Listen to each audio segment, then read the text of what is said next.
মনে রাখবেন, আইনের চোখে সবাই সমান, সেটিই হোক কোনো রাজনৈতিক কর্মী বা প্রান্তিক কৃষক।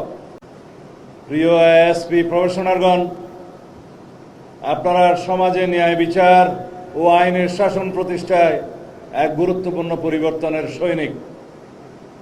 আইনের প্রতি অবিচল আস্থা ও দেশের নাগরিকদের প্রতি দায়িত্ব ও জবাবদিহিতাই হবে আপনাদের কর্মের মূল ভিত্তি। মনে রাখবেন, আইনের চোখে সবাই সমান, সেটিই হোক কোনো রাজনৈতিক কর্মী বা প্রান্তিক কৃষক। যেই হোক, সেবা নিতে এসে কেউ যেন কোনো বৈষম্যের শিকার না হয়, সেই বিষয়ে আপনাদের সচেষ্ট থাকতে হবে। বর্তমান সরকারের প্রধান অগ্রাধিকার হচ্ছে আইন শৃঙ্খলা পরিস্থিতি নিয়ন্ত্রণের মাধ্যমে জনমনে স্বস্তি প্রদান ও শান্তি প্রতিষ্ঠা করা। আইনের শাসন প্রতিষ্ঠায় পুলিশ বাহিনীর ভূমিকা অগ্রগণ্য। বিগত ফ্যাসিবাদী সরকারের আমলে অন্যান্য সকল প্রতিষ্ঠানের ন্যায় পুলিশ বাহিনীও ক্ষতিগ্রস্ত হয়েছে। বর্তমান সরকার বিশ্বাস করে পুলিশ কোনো বিশেষ দলের বা গোষ্ঠীর লাঠিয়াল বাহিনী নয়, বরং পুলিশ হবে জনগণের কৃত্রিম বন্ধু। আমাদের নির্বাচনী ইশতেহারে আমরা দ্ব্যর্থহীনভাবে ঘোষণা করেছি, জননিরাপত্তা নিশ্চিত করা এবং পুলিশ বাহিনীকে দলীয় প্রভাবমুক্ত করে একটি আধুনিক, সেবাধর্মী ও মানবিক সংস্থায় রূপান্তর করাই আমাদের মূল লক্ষ্য। সেজন্য পুলিশ বাহিনীর মনোবল পুনঃপ্রতিষ্ঠা সহ একটি দক্ষ ও আধুনিক আইন শৃঙ্খলা রক্ষাকারী বাহিনী হিসেবে গড়ে তুলতে সরকার ইতিমধ্যে জনবল বৃদ্ধি সহ নানাবিধ উদ্যোগ গ্রহণ করেছে। এর মধ্যে অন্যতম হল পুরস্কার ও তিরস্কারের নীতি চালু করা। এরই অংশ হিসেবে সাহসিকতা ও প্রশংসনীয় কাজের স্বীকৃতি স্বরূপ পুলিশের সদস্যদের যেমন পুরস্কৃত করা হচ্ছে, একইভাবে শৃঙ্খলা ভঙ্গ ও অপরাধের সঙ্গে জড়িত পুলিশের সদস্যদের বিরুদ্ধে ব্যবস্থা গ্রহণ করা হচ্ছে। প্রিয় কর্মকর্তাবৃন্দ, জনগণের সেবক হন। সাধারণ মানুষ যখন থানায় আসে, তারা যেন আপনাদের মধ্যে সেবার মানসিকতা দেখতে পায়। বর্তমান যুগ আধুনিক তথ্য প্রযুক্তির যুগ। সেজন্য ডিজিটাল অপরাধ দমনে আপনাদের সর্বোচ্চ কারিগরি জ্ঞান অর্জন করতে হবে। সাইবার নিরাপত্তা থেকে শুরু করে আধুনিক অপরাধ তদন্তে আপনাদের অগ্রণী ভূমিকা পালন করতে হবে। বর্তমান সরকার দুর্নীতির বিরুদ্ধে জিরো টলারেন্স ঘোষণা করেছে। দুর্নীতির করাল গ্রাস যেন আপনাদেরকে স্পর্শ করতে না পারে, সেদিকে সদা সতর্ক থাকবেন। বর্তমান প্রেক্ষাপটে ২৭তম বিসিএস পুলিশ ব্যাচ প্রথম পর্যায়কে দেশের আইন শৃঙ্খলা রক্ষায় অগ্রণী ভূমিকা পালন করতে হবে। আমি বিশ্বাস করি ২৭তম বিসিএস পুলিশ ব্যাচের প্রথম পর্যায়ের প্রতিটি সদস্য দেশ ও জাতির প্রত্যাশা পূরণে নিজেদেরকে নিয়োজিত করবে। দীর্ঘ সময় বিভিন্ন পেশায় নিয়োজিত থেকে আপনাদের লব্ধ জ্ঞান, প্রজ্ঞা ও অভিজ্ঞতা বাংলাদেশ পুলিশকে সমৃদ্ধ করবে বলে আমরা বিশ্বাস করি।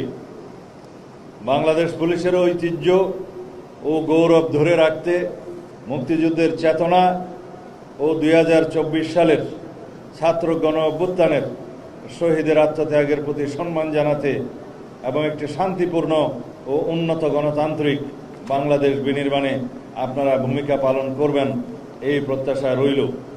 আমি আপনাদের পেশাগত সাফল্য, সুস্বাস্থ্য এবং উজ্জ্বল ভবিষ্যৎ কামনা করে আমার বক্তব্য শেষ করছি। আমি বক্তব্য শেষ করার আগে স্মরণ করতে চাই গভীর শ্রদ্ধার সাথে মহান মুক্তিযুদ্ধের লাখো শহীদকে, যাদের আত্মত্যাগের বিনিময়ে অর্জিত এই বাংলাদেশ। আমি শ্রদ্ধার সাথে স্মরণ করছি শহীদ রাষ্ট্রপতি জিয়াউর রহমানকে, যিনি মহান স্বাধীনতার ঘোষণা সহ সময় উপযোগী নেতৃত্ব দিয়ে দেশকে মুক্ত করেছেন। আমি আরও স্মরণ করছি তৎকালীন জাতীয় নেতৃবৃন্দকে, যারা দীর্ঘ লড়াই সংগ্রামের মধ্য দিয়ে স্বাধীনতার পটভূমি তৈরি করেছেন এবং স্বাধীনতা সংগ্রামে অংশগ্রহণ করেছেন। আমি শ্রদ্ধার সাথে আরও স্মরণ করছি 2024 সালের ছাত্র গণ অভ্যুত্থানের সকল শহীদকে, যাদের আত্মত্যাগের বিনিময়ে মুক্ত হয়েছে আজ গণতন্ত্র, যাদের প্রত্যাশা ও গণ আকাঙ্ক্ষা অনুযায়ী বৈষম্যহীন দেশ গড়ার প্রত্যয় নিয়ে আমাদের এগিয়ে যেতে হবে।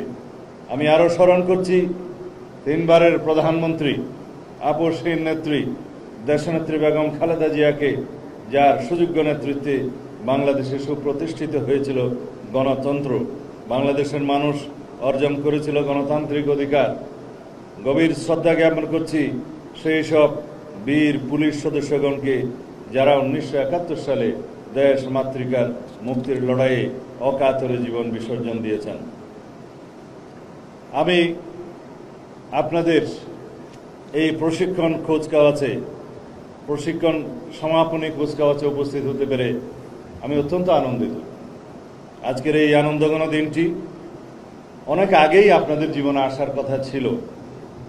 দীর্ঘ 18 বছরের প্রতীক্ষা ও সীমাহীন বঞ্চনা কতটা অমানবিক ও পীড়াদায়ক তাহা সহজেই অনুমান করতে পারি আমরা। আপনারা প্রায় 1.5 যুগ আগে অবৈধ সরকারের প্রতিহিংসার শিকার হয়েছিলেন। আপনারা স্বৈরাচারী ফ্যাসিস্ট সরকারের পতনের পরে ন্যায্য অধিকার ফিরে পাওয়ায় আপনাদের অভিনন্দন।